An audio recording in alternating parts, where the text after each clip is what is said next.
Alors, sur le potager, nous, pour chez nous, comment on peut faire si on veut améliorer, en fait, ce qui vous intéresse, vous, c'est améliorer les propriétés de votre terre, avoir des légumes en santé, des légumes qui ont du goût, avec moins de maladies, et puis améliorer la production aussi, hein. Donc au potager, par exemple, qu'est-ce qu'on peut faire? Euh, il faudrait pas dépasser 1 kilo par mètre carré de basalte, c'est déjà beaucoup. Il n'y a pas besoin de mettre 1 kilo comme ça. Si déjà vous mettez 1 à 2 poignées par mètre carré tous les 2 ans, on va dire c'est bien. Tous les 2 ans, en entretien, vous mettez 1 à 2 poignées de basalte par mètre carré. Une poignée, c'est environ 100 grammes, donc ça fait 100 à 200 grammes de basalte par mètre carré tous les 2 ans, on va dire, en règle générale, c'est déjà bien en fait, c'est de l'entretien, ça va apporter des nutriments, ça va permettre d'ajuster le pH et puis aussi voilà d'apporter ce côté paramagnétique et puis ce basalte, il faut savoir que il va s'incorporer dans la terre en fait, hein. Si vous mettez le basalte avec un paillage, qu'est-ce qui se passe notamment en permaculture, mais c'est qu'il va s'incorporer par notamment l'action des vers de terre, les vers de terre anéciques, hein, qui font des va-et-vient. Vous savez, vous avez les vers épigés comme épiderme en surface, les vers de terre endogés, les vers de terre qui sont tout en profondeur, et les anéciques. Les anéciques, eux, ils font des va-et-vient entre le haut et le bas. Ils brassent la matière en fait, hein. Ils aident notamment à créer le complexe argilo-humique, hein, ces vers de terre, hein. Ils sécrètent du calcium, notamment calcium qu'on retrouve aussi dans le basalte, et on sait que le calcium, on dit, c'est Ca++, électriquement, il va pouvoir connecter l'argile et l'humus, hein, donc ça fait le complexe argilo-humique, c'est très bon en fait, hein, c'est très bon pour le sol, et si on veut un sol Ferrari, comme certains ils disent, ben voilà, il faut du complexe argilo-humique, hein. Donc je reviens à mes moutons. Comment appliquer ce basalte? 1 à 2 poignées par mètre carré par exemple. Ben là, on arrive à l'automne, c'est parfait, hein. Vous mettez du basalte sur votre terre, si vous êtes en permaculture par exemple. Vous mettez votre fumier par-dessus, ou pas de fumier, si c'est une culture sans fumier. Et puis votre paillage, une bonne dose de paillage, comme ça, 10-20 cm. Donc les paillages, il y a plusieurs types de paillage, c'est aussi tout un domaine. Et qu'est-ce qui va se passer? C'est que voilà, pendant l'automne, les vers de terre, ils vont vous incorporer ça, et ça va se faire naturellement, en fait, et puis vous en remettrez, par exemple, dans 2 ans, et petit à petit, ça va permettre en surface, apporter du paramagnétisme, et petit à petit, il va rentrer dans la terre, et donc c'est pour ça que quand vous en ramènerez, ça permettra d'incorporer au fur et à mesure du temps le paramagnétisme naturellement. Maintenant, si vous n'êtes pas en permaculture, ou que par exemple là vous allez semer des engrais verts, vous épandez votre basalte, vous allez travailler légèrement votre terre en surface, vous épandez votre basalte, 1 à 2 poignées, vous épandez vos graines d'engrais verts. On a fait une vidéo là il y a pas longtemps, on va vous montrer ça en vidéo chez Johan et Marion les maraîchers, et vous passez votre coup de râteau. Voilà, on griffe le basalte, on évite de laisser le basalte en surface sur la terre à nu parce qu'il y a de la silice et ça pourrait être dommageable pour certaines bactéries du sol, pour la vie du sol. Donc on griffe légèrement pour incorporer, par exemple. Alors les bonnes périodes d'application du basalte, c'est là à l'automne ou par exemple au printemps.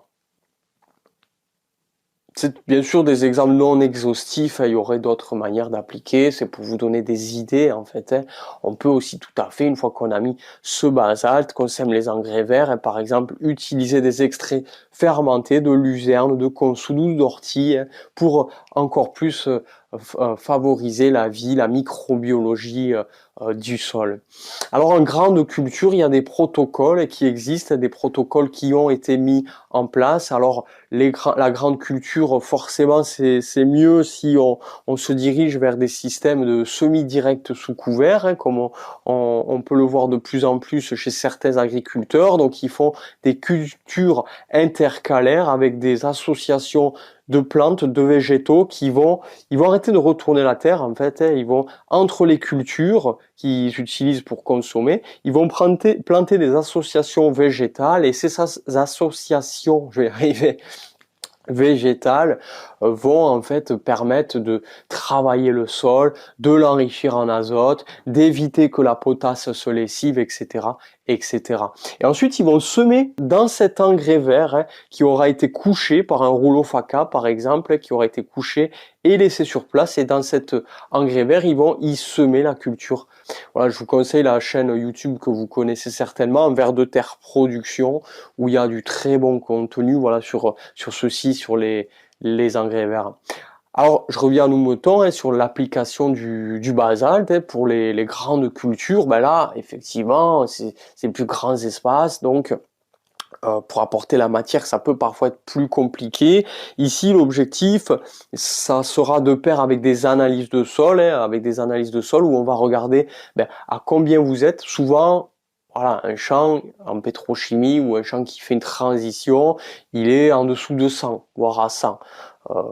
Ou entre 100 et 300, mais souvent c'est en dessous de 100, et l'objectif ça va être d'arriver à 300 micro-CGS, et par des associations avec notamment les engrais verts et par exemple des extraits fermentés aussi, on va épandre du basalte tous les ans, 40 grammes c'est très peu, c'est une sorte de pellicule d'appareil photo rempli par mètre carré, et ceci va permettre d'augmenter le paramagnétisme de votre terre jusqu'à arriver à ces 300 micro-CGS par exemple. C'est ce qui peut être fait. Alors vous voyez, vous mélangez ça quand vous apportez du compost, vous faites au préalable mélanger votre 40 grammes par mètre carré par exemple.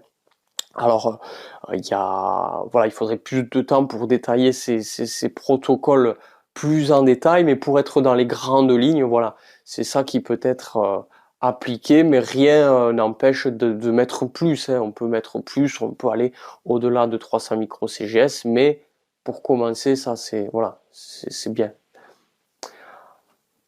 Ensuite, pour l'arboriculture, pour les vergers, pour les fruitiers, donc un fruitier, il a comment dire, une couronne, il va avoir une emprise au sol en fait, il va avoir une plus ou moins grande emprise au sol en fonction des types de fruitiers que vous allez faire. C'est pour ça que j'ai mis un panel assez large, vous voyez, par arbre. On peut apporter soit dans la fosse de plantation 1 kg par exemple, ou soit en surface 1 à 10 kg qu'on va épandre directement et qu'on épand en surface sur le gazon directement, sur l'herbe, pardon. Ça va en même temps, j'allais dire s'incorporer dans les interstices de l'herbe. Vous allez épandre comme ça sous vos arbres du basalte. Je le répète, commencez à petite échelle, faites des expérimentations d'abord sur une rangée de fruitiers pour voir la différence sur 1 année, 2 années, 3 années, avant d'épandre partout.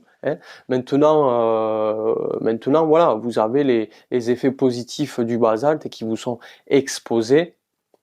Mais je conseille toujours de faire des expériences avant à petite échelle pour observer chez vous et puis nous faire aussi des retours d'expérience de ce que vous avez vu.